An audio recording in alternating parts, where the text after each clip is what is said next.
দুপুরের পরে খাওয়া দাওয়া করে বের হয়েছিলাম। মেয়ের স্কুলে কাজ ছিল, খাওয়া দাওয়া করে সাধারণত সঙ্গে সঙ্গে বের হই না, তো স্কুলে কাজ ছিল দেখে তাড়াতাড়ি বের হয়েছি। স্কুল আবার 4টা সাড়ে 4টার মধ্যে বন্ধ হয়ে যাবে। তারপরে স্কুলে কাজ সেরে হাঁটা শুরু করলাম, কারণ হাতে অনেকটা সময় আছে। হেঁটে হেঁটে আস্তে আস্তে একদম অনেকটা দূর চলে এসেছিলাম আইসক্রিম খাবো দেখে।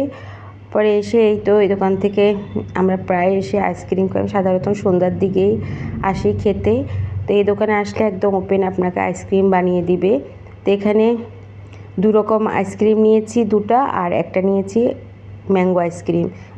তারপরে এই তো আমার হাজব্যান্ড খাবে ম্যাঙ্গো, আর আমি আর মেয়ে একই রকম খাবো। আমাদের জন্য নিয়েছি ব্লুবেরি, আর এই তো কোনের মতোই দেখতে একদম। আর যে কোনের মতো যে বিস্কিটটা তৈরি করে দেয় ওটা উনি নিজেই এখানে দোকানের মধ্যে তৈরি করে। ঢোকার সঙ্গে সঙ্গে এত গ্রান বেরোচ্ছিল, উনি বানাচ্ছিল। এই যে কোনের মতো যে শেপটা বিস্কিট টাইপের, এটা উনি নিজেই তৈরি করে। তো এই তো হাজব্যান্ডেরটা দিয়ে দিলাম, এখন আমি আর মেয়ে খাবো। ভীষণ মজা লেগেছে ব্লুবেরি আইসক্রিমটা। তো এই দোকানে আসলে প্রায় খাওয়া হয়, আর এইরকম ওপেন বানিয়ে দিলে তো খেতে আরও ভালো লাগে। তা আইসক্রিম খেয়ে দিয়ে বাসায় চলে যাব, তো আপনাদের সাথে একটু শেয়ার করলাম। আর এখানে অনেক রকমের আইসক্রিমের কালার দেখতে পাচ্তেছেন, যার যেটা চয়েস সে সেটা খাবে।